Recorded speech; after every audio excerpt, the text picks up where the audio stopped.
Is it on? No, it's not on. Switch right there. Is it on? There it is. There it is. I realized after Brian got up here to do like, the announcements and everything that I'd left the mic up here. I was just so excited to talk to all of y'all who were not up here that I forgot to grab the mic. And I was kind of sitting there silently sweating. I was like, oh no, this is going to be a fun transition. But it seems, to have been rather seamless, maybe. No, I take my words back. Oh well, grace abounds. There we go. Maybe, yes. All right. We'll just figure it out. Well, good morning. I'm going to make another plea on Megan's behalf. When I had to do fundraisers for specifically high school, my favorite place to take the things that I was selling was church. Because I could just walk up to people and I could say, hey, I'm doing this thing. And it would really mean a lot to me. Just buy one thing. And I was always the top seller on all of my teams. Because I just went up to people and I did the ask. And Megan, you just did a giant ask in front of a rather large group of people. So I hope you get all of your 800 cookies and more. You said 800 and my jaw nearly hit the floor. That feels wow. All right. So once again, good morning. So this morning we're talking about Psalm 62. And I would like to give you a disclaimer that I haven't sorted through the scripture enough to really know where I'm trying to go yet. The thing is, yesterday I led, our disciple 4 study. And, at the end of the disciple study, I said, I get to preach on a Psalm. And some people, they don't like preaching on Psalms, but I do because it's just a fun, enjoyable experience. And that was, a little bit before 11 yesterday. And then by 4 p.m. yesterday, I was like, okay, maybe this isn't as fun as I had anticipated. But what's interesting is we're doing Psalm 62, and we're also, since we're in the Unfrozen sermon series, we're also, using a song from one of the Frozen movies. And this week, the song is Lost in the Woods. Are any of you familiar with that song? Okay, so before we even get to the scripture, we're going to use another form of, I guess we could say, scripture in some sense. But Lost in the Woods, I'll set the scene for you. So it's in Frozen 2, the movie. They've already gone to, this mountain, this little area that's not the kingdom. And it's Anna, Kristoff, it's Elsa, it's Olaf, and it's Sven. And they're trying to figure out what's going on with the kingdom. And all this time, Kristoff, who is Anna's love interest, is trying to find a way to propose to her. Except the thing is that Kristoff's done a really bad job at prefacing it. Because anytime he tries to, find a way into the start of the proposal, he, in a sense, is like, you do realize we're about to die. And then Anna, of course, freaks out. She's like, we're about to die? Why would you say that? And it just doesn't go well for him. And he's trying to make this grand gesture of figuring out what he's supposed to do. And he makes this grand gesture, this grand proposal, and there's reindeer running around, except it's not Anna he just proposed to. It's just some lady from this tribe of people that they've just encountered. It's wild. You guys should watch Frozen 2. And anyway, that's when he realizes that Anna has left with Elsa to go on the next stage of the adventure, and he's been left behind. And so he sings the song Lost in the Woods, where he's essentially like, north is south, left is right. And essentially the whole song is just, I'm lost in the woods. He has no idea where he's going or what he's supposed to do, because for so long he had treated Anna as, kind of this main part of who he was. And then since she was gone, he no longer knew what his life meant. And that's what the song is about. It's saying, I've lost this person that I really love. I don't know the fate of her, because I did just kind of say that we all could maybe possibly die. And this is a song of just confusion, of loss, of grief. And he's trying to figure out, what do I do now? And what's interesting is having that in my mind as we're going through Psalm 62 it's made for some jumbled thoughts. So that is a very long disclaimer as to I'm looking forward to knowing what you all provide me today, because I have a sermon to write at some point. All right. Ooh, I need the clicker. Or you got it. Clicker's not working? All right. Just say next. Oh, that font is so much smaller than I anticipated being on the big screen. I am so sorry, y'all. Oh, well, I'm going to read from it. You don't have to see it. And in the future now, I know that I need a bigger font. All right, so Psalm 62, Song of Trust in God Alone. For God alone my soul waits in silence. From him comes my salvation. He alone is my rock and my salvation, my fortress. I shall never be shaken. How long will you assail a person? Will you batter your victim, all of you, as you would a leaning wall or a tottering fence? Their only plan is to bring down a person of prominence. They take pleasure in falsehood. They bless with their mouths, but inwardly they curse. For God alone my soul waits in silence, for my hope is from him. He alone is my rock and my salvation, my fortress. I shall not be shaken.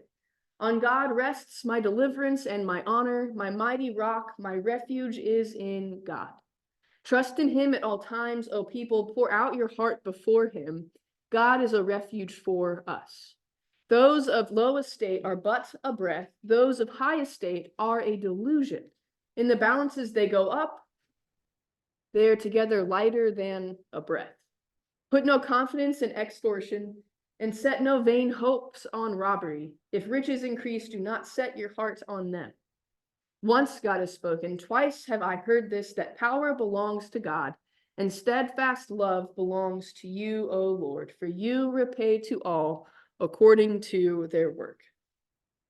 Psalm 62, so if any of you need to see it for yourself, you can pull it up on your phones. So, Andy, can I get the next slide? Thank you, I'm sorry. So, what do you think? What stuck out? What would you say this psalm is about?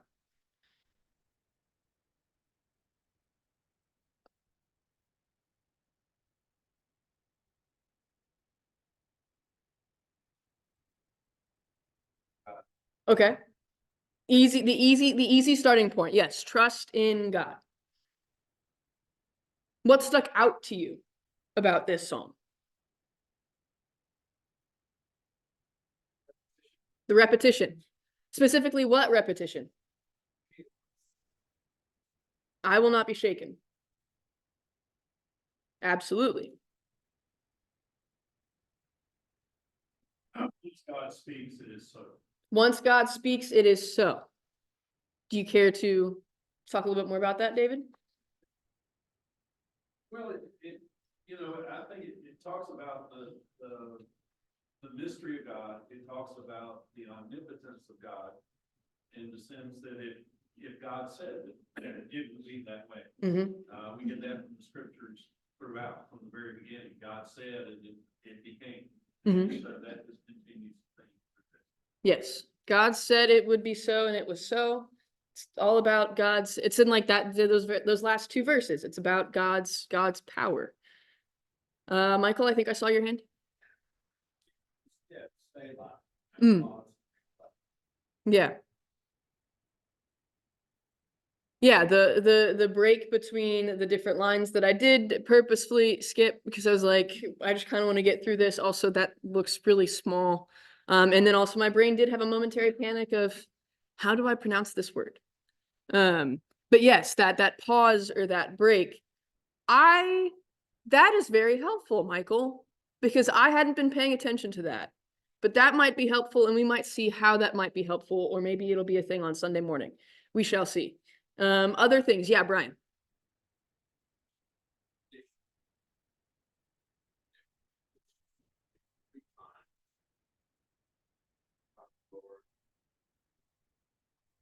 Mm-hmm.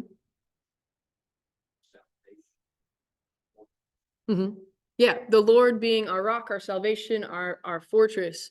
And depending on some translations, the psalmist doesn't say my salvation, but says my deliverance. And the reason that change or that choice of translation happens is because for us reading us reading this psalm today, when we see salvation, we have what in mind? Heaven, our eternal salvation, that saving work of Christ. But when this was written, that was not the case yet.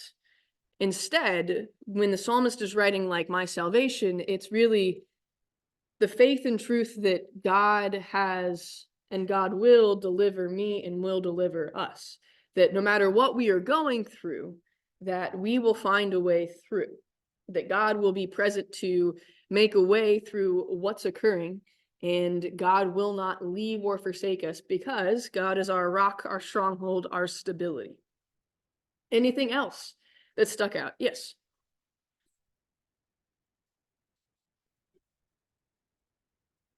Those of power or wealth, Mhm. free, and those of close, Mhm. stature, and life, Mm-hmm. whether Peter defense not being whatever. I think that the rise and fall in the eyes of the Lord, that don't fool yourself about where you think you are. Mm. I kind of got that through there. That when God will be the judge. Mhm. Yeah, that it's, and that's one of the really powerful things about this song. Yeah. It wasn't so much a question, more of a statement that, oh, I'm trying to figure out how to say this, that you were drawn towards, you know, that kind of the highest state and the lowest state, and that there really shouldn't be, we shouldn't place too much emphasis on where we are in that, because God is the one who ultimately knows and understands where we are and what we are doing. Don't be too down on yourself or too full of yourself. I like that. Yes. Yes, Fran.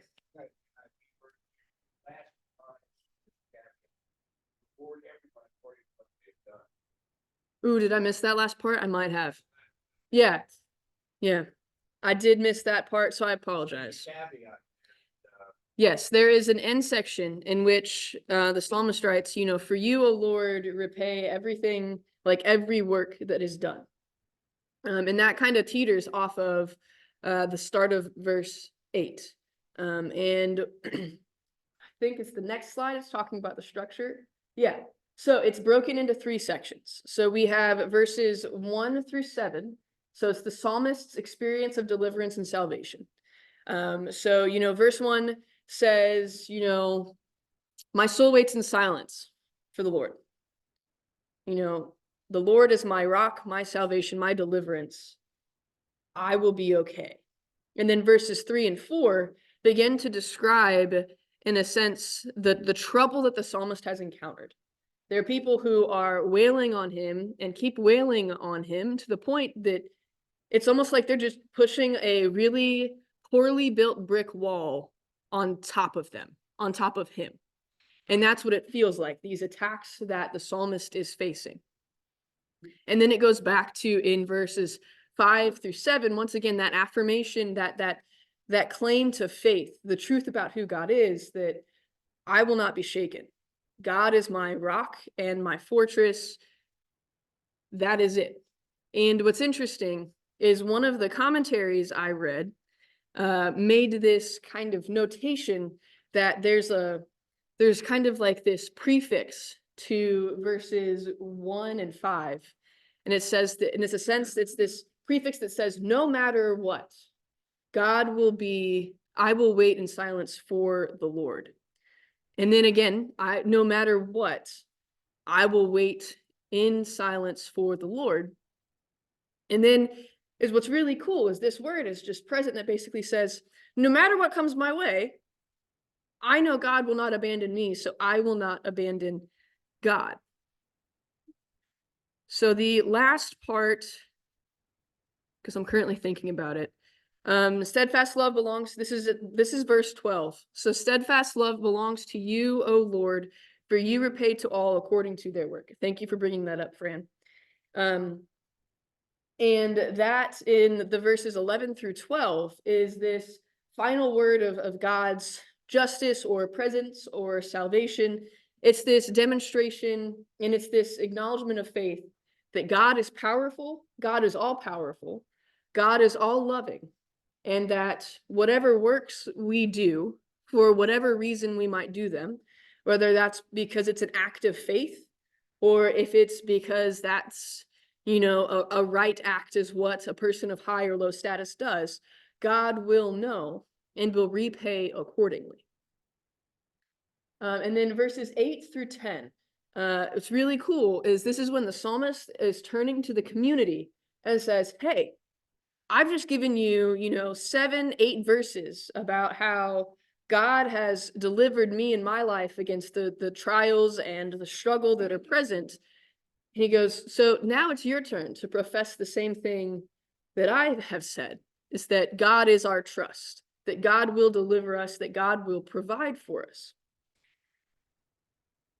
What's really interesting is, do you see the big word backwards? So, one of the things that I found rather intriguing is that there were some commentaries that said this psalm might be best understood if you read it backwards to forwards and you started at the ending. So I thought that would be a fun thing to do today. David knew exactly where I was going. That's why he started laughing so early. All right, we can go to the next slide, Andy. All right. So, once God has spoken, twice I have heard this, that power belongs to God, and steadfast love belongs to you, O Lord, for you repay to all according to their work. Those of low estate are but a breath, those of high estate are a delusion. In the balances they go up, they are together lighter than a breath. Put no confidence in extortion, and set no vain hopes on robbery. If riches increase, do not set your heart on them. Trust in him at all times, O people. Pour out your heart before him. God is a refuge for us. Michael, what's that word? For you alone my soul waits in silence, for my hope is from him. He alone is my rock and my salvation, my fortress. I shall not be shaken. On God rests my deliverance and my honor, my mighty rock, my refuge is in God. How long will you assail a person? Will you batter your victim, all of you, as you would a leaning wall, a tottering fence? Their only plan is to bring down a person of prominence. They take pleasure in falsehood. They bless with their mouths, but inwardly they curse. Selah. For God alone my soul waits in silence. From him comes my salvation. He alone is my rock and my salvation, my fortress. I shall never be shaken. So, did anything change in that reading? Perhaps you just know more about this psalm now, so then maybe things have changed. Do we have any thoughts about reading this from the end to the beginning?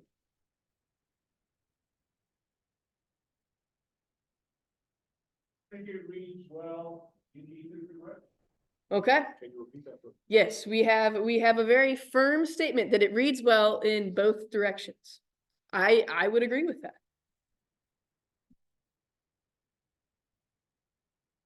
Other thoughts?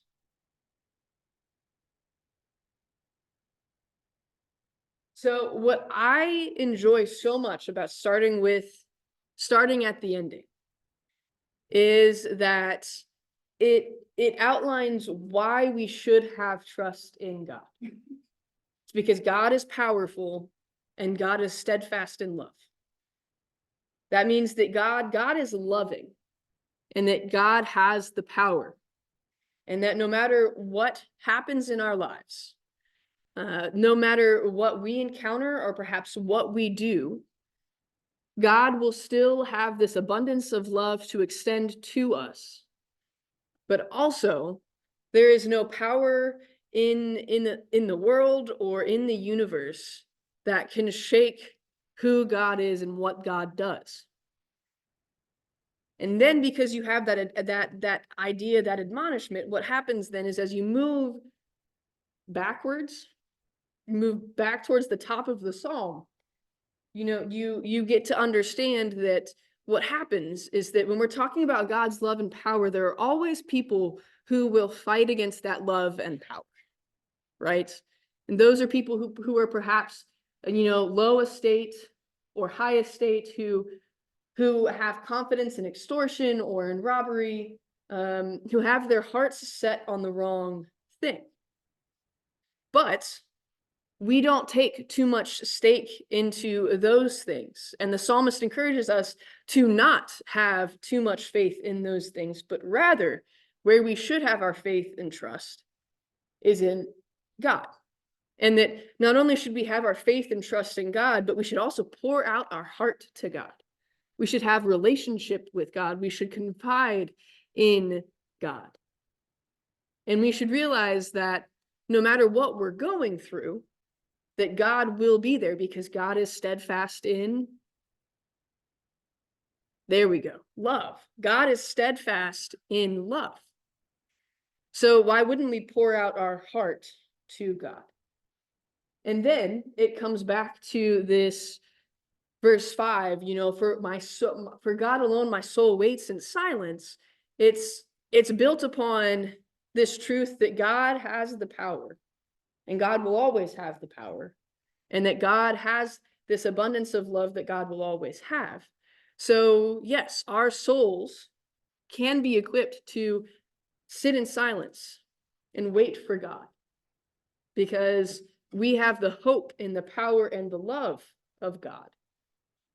And what's so interesting, or not so much interesting, but one of the things that I love about this is that starting with verse 11 and 12, we begin to understand how we might be able to say, He alone is my rock and my salvation, my fortress, because we understand where this faith is being built on. And then we go back to verse 3 and verse 4 about how long will you assail a person? Will you batter your victim? And once again, this is the psalmist changing the direction of what they're talking about and who they're talking to. And they're saying, life's going to throw a lot of stuff at you. It's going to be hard. And there are going to be things we don't understand. But because we have this backing of God's steadfast love and God's power, we once again begin to understand that, okay, then we can get to verse 1 and say, for God alone my soul waits in silence. From him comes my deliverance. Still not there to sermon yet, but we're getting close, I think, perhaps. Yes, friend. Yeah, preaching 8:30 and 9.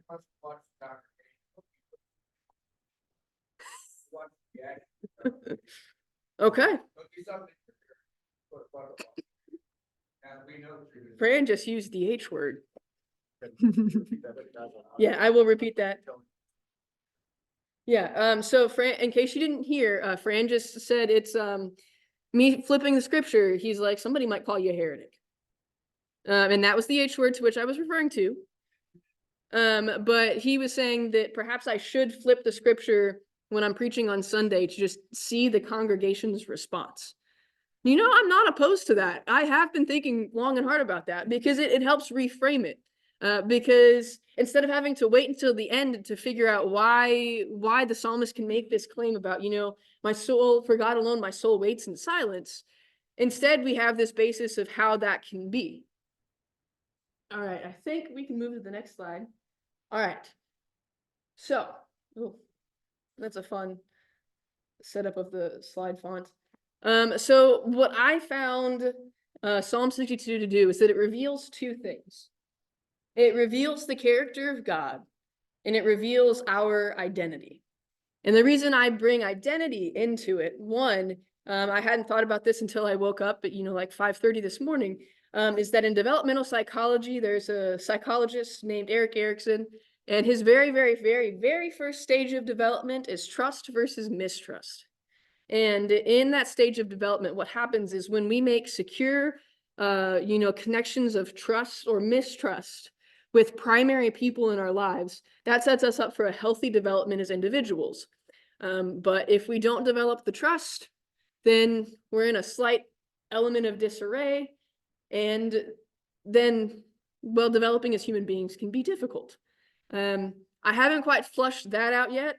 I don't know if that will appear again. We shall see. But what Psalm 62 reveals to us is from verses 11 and 12, power belongs to God, and the steadfast love belongs to the Lord. That that power and love, they are of God. And what's interesting is once God's spoken it, but twice the psalmist has heard it, that power and love belong to God. And that is a mystery, back to what David said earlier, that I don't understand. How can someone only speak once, but we hear it twice? I don't know. But regardless, that is what our psalmist heard, that power belongs to God and steadfast love belongs to God as well. And then we have in other verses this sense of place that God is, the character of God is someone who is stable. God is stable. God is secure. God is this beautifully like fortified, trying to imagine what it actually looks like. Because in my mind, when I see like a fortified like castle type thing, it kind of looks like a castle out of Scooby-Doo. And I don't know if that's how I imagine God as a fortress. Or maybe I should just imagine, is it Scotland that they have really cool, beautiful scapes of, I got a nod from Ron, so I think I'm on the right track. But God is this secure foundation in place that cannot be moved. Our anxiety or our grief, our lack of hope or faith or whatever it is, doesn't move God. It may move us, but it doesn't move God. And that's what Psalm 62 is telling us, is that we may feel like the ground beneath us is moving, but the truth about God is that that's just something we're feeling. That's not the reality of the situation. But I want to get to our identity. And this should be a good like kind of jump off point for our discussion questions. So, Psalm 62 reveals our identity. It reveals godly truths or the systems and esteems of the world. And what I mean by that is that when we read Psalm 62, we can see this contrast, this juxtaposition between those who wait for the Lord or those who wait for those of high esteem or low esteem. And what ends up happening is that if we put our faith in humans, we put our faith in the people that are attacking our psalmist, what ends up happening is, well, we get attacked and we get torn down.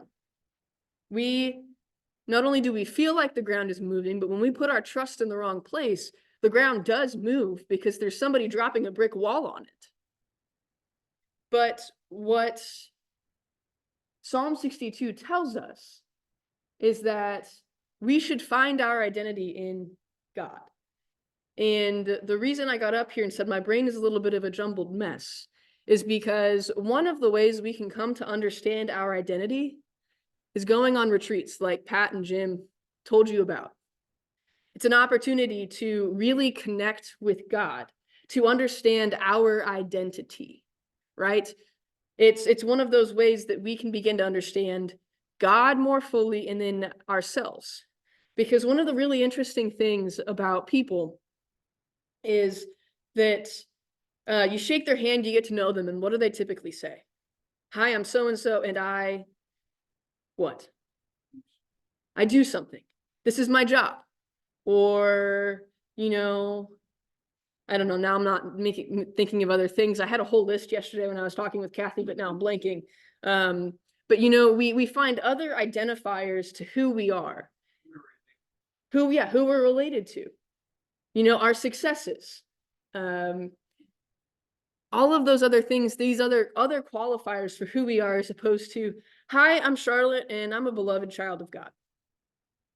Right?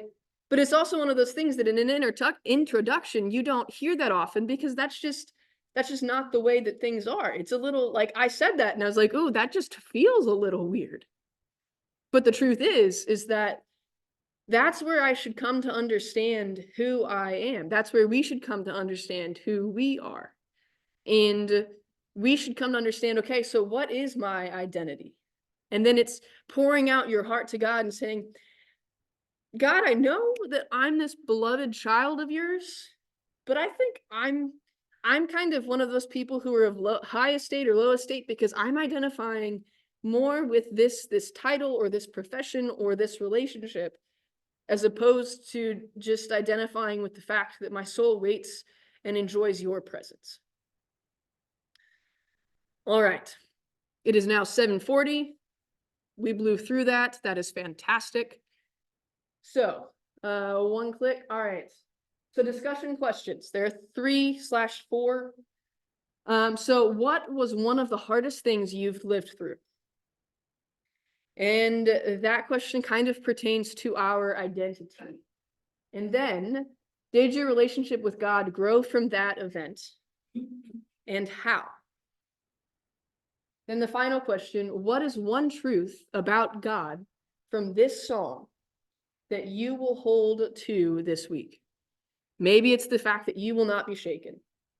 Maybe it feels like the ground is kind of, or actually, maybe it feels like there's an earthquake going on underneath your feet, but you can realize that we won't be shaken. We are on sturdy, firm ground. Or maybe it's just the fact that God is all powerful and all loving, and that I get to receive that love. That the God who has so much power to create everything knows my name and loves me for that. So what from this psalm do you want to take with you to hold on to? What speaks to you right now to where you currently are? All right, and discuss.